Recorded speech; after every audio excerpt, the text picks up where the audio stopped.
Chinese government has achieved a great deal in terms of modernizing and increasing the capabilities of its armed forces in the past 2 decades, and they are quickly obtaining parity with their counterparts in the West. China has made great strides along the long road to rebuild its military, so that it can compete and excel in the modern battle space. Much has been written about the fledgling PLAN aircraft carrier program, with one conventional aircraft carrier in service, the Liaoning, and a second carrier being built. China has obviously made the commitment to acquire at least a small aircraft carrier strike capability.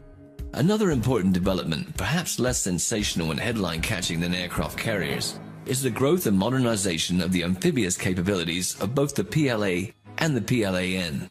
Chinese military strategists reveal that naval power, including naval aviation, can project power and can also provide China with the more subtle yet very effective means of naval power presence in the region.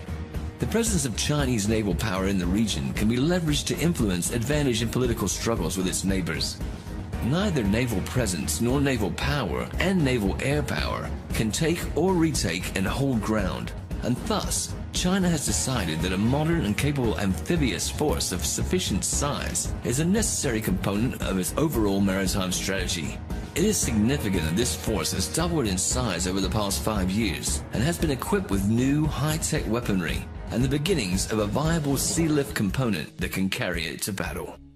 The beginnings of the Chinese interest in amphibious warfare dates back to the Korean War and the People's Republic of China's efforts to defeat the Kuomintang in the 1950s. In 1953, the PLA established the PLA Marine Corps, PLAMC. Although comprising of 2 brigades of approximately 6,000 officers and men, the PLAMC have undergone a continuous transformation since the Taiwan Strait crises of the 1990s. The force has been equipped with China's most modern and capable small arms and equipment, and utilizes the new generation of ZBD-05 and ZBD-2000 amphibious assault vehicles. In some ways modeled on the USMC, the PLAMC Marines are highly trained in all forms of modern warfighting. They are considered a vital component of China's rapid reaction forces, and are thus highly mobile and kept in a heightened state of readiness. The current force structure of the PLAMC is of 2 brigades, the 1st Marine Brigade and the 164th Marine Brigade. Each brigade consists of 1 armored regiment and 2 Marine battalions and various support elements. The PLAMC relies on the high speed of its ZBD-05 2000 series vehicles to carry them from offshore amphibious platforms, such as the Type 071 LPD. The ZBD-05 is the world's fastest armored amphibious assault vehicle, capable of a top speed of 45 kph in the water. In addition, PLA Marines are skilled in air assault operations, small boat assaults, and underwater diving operations. Although the PLAMC represents a very potent amphibious assault and rapid reaction force, the Chinese political and military leadership realized years ago that the force is too small to respond to multiple threats across the full scope of China's maritime boundaries, nor large enough to mount a successful invasion of Taiwan. A viable power projection capability in the form of amphibious assault and air assault forces is seen as an essential in protecting the nation's interests in Africa, the Indian Ocean, South China Sea, and East China Sea, especially as it is confronted by U.S. attempts to contain it. Starting in 2014, the Chinese High Command decided to expand the 2 established amphibious mechanized infantry divisions to 4. The 1st and 86th AMIDs are based in the Nanjing military region, and the 123rd and 124th AMIDs are based in the Guangzhou military region. Each division is comparable to a mechanized infantry division in size and establishment.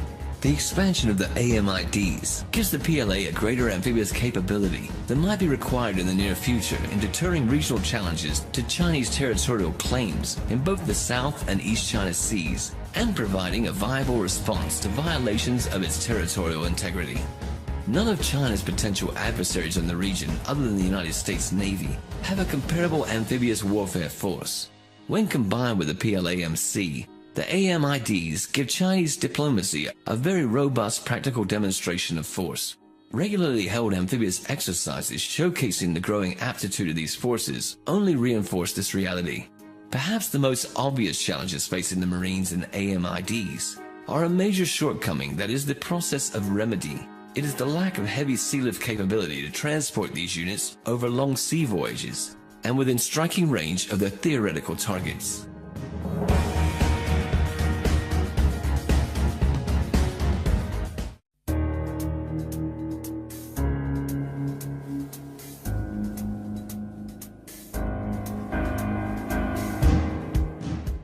Beginning in 2006 with the launch of the vessel Kunlun Shan, China started along the road to modernizing its amphibious assault capabilities. The first vessel of the Type 071 class amphibious transport dock, the Kunlun Shan, is the first of 6 vessels that are planned. 4 vessels have been launched and commissioned since December 2006. These LPDs are equipped with an aft flight deck and hangar to support helicopter operations, and a well deck to allow amphibious assaults via AAVs, landing craft, or LCAC hovercraft.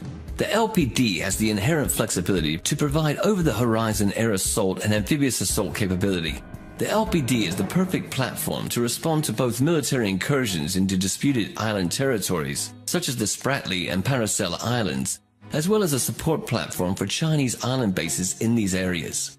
The PLAN has 15 Type 072 A-class LSTs in service. It is unclear how many total vessels are planned, but it is surmised that the Type 072A is meant to replace older Type 072 class LSTs. The vessel has a small flight deck that can accommodate 1 helicopter and enough underdeck space to stow a maximum of 10 MBTs, or 500 tons worth of light vehicles and cargo. Approximately 250 to 300 troops can be accommodated. There are a total of 32 072 LSTs of all classes in service with the PLAN. These LSTs are traditional amphibious assault vessels that are loaded via stern ramp and are beached bow first during an assault. China has made a significant effort to acquire large air-cushioned landing craft, both indigenously and from abroad. In 2009, the Chinese government signed a deal with a Ukrainian firm to purchase 2 Zubr-class heavy assault hovercraft and the license to manufacture 2 more in China. These 4 hovercraft have been supplemented by an additional 4 purchased from the Greek Navy. The largest combat hovercraft in the world, the Zubr, can carry a 150-ton payload at a range of 300 miles at a speed of 40 knots. The advantage of air-cushioned vessels is that they can carry their payloads of troops and vehicles inland from the sea, traveling beyond the beach and deeper inland. Given the significant payload of the Zubr, a maximum of 3 Type 96 MBTs can be transported quickly to the battlefield and deployed behind enemy lines. China has produced an LCAC similar in design as the US Navy LCAC, but it is smaller and carries a smaller payload. The Type 726 Yuyi was designed to be carried in the well deck of the Type 071 LPD, which can accommodate 4 of these hovercraft. The Yuyi can carry a payload of 60 tons at a speed of 60 knots. A number of different concepts and models have been shown to the public that clearly showcase the planned desire to field an LHD in the immediate future. The planned dimensions and specifications of the various designs envision an LHD of very large displacement at between 36,000 and 40,000 tons displacement. The vessel is much larger than the Royal Australian Navy Canberra class LHD, as well as the Japanese Maritime Self-Defense Force Izumo class DDH, each weighing in at approximately 27,000 tons. It is closer in displacement to the US Navy Wasp class LHD, which displaces 41,000 tons. Unless the PLAN is determined to operate fixed-wing VSTOL aircraft from the new vessel, as the Wasp class LHD currently does, such a large size denotes an increased helicopter air assault capability, above and beyond contemporary LHD design, or a significant cargo and amphibious assault capacity. China has a growing list of reasons to pursue an expansion of its amphibious warfare capability. Not only does China confront challenges to its perceived territorial integrity from a host of regional neighbors, it is more actively being challenged an increasingly empowered China, at a time when China's growing global interests and influence are in the ascension. Such a combination will undoubtedly lead to political and diplomatic conflict, if not military conflict, at some time in the not-too-distant future. as it backs up its territorial claims in real terms by developing settlements, military bases, and early warning stations on a host of islands in disputed waters. It must have a viable amphibious warfare deterrent and the means by which to wrest control of any of these assets back from hostile invaders. It is most likely that the United States will continue in its belligerent attempts to contain a perceived adversary, as opposed to realizing the inevitability of the return to a unipolar balance of power in the world. This means continued military brinkmanship in the Asia-Pacific region and a likely confrontation with China.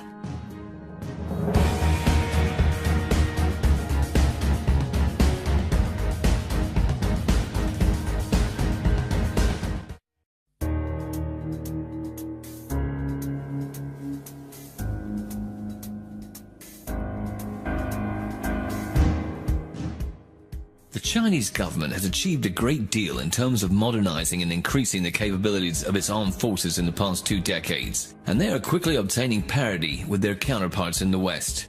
China has made great strides along the long road to rebuild its military, so that it can compete and excel in the modern battle space.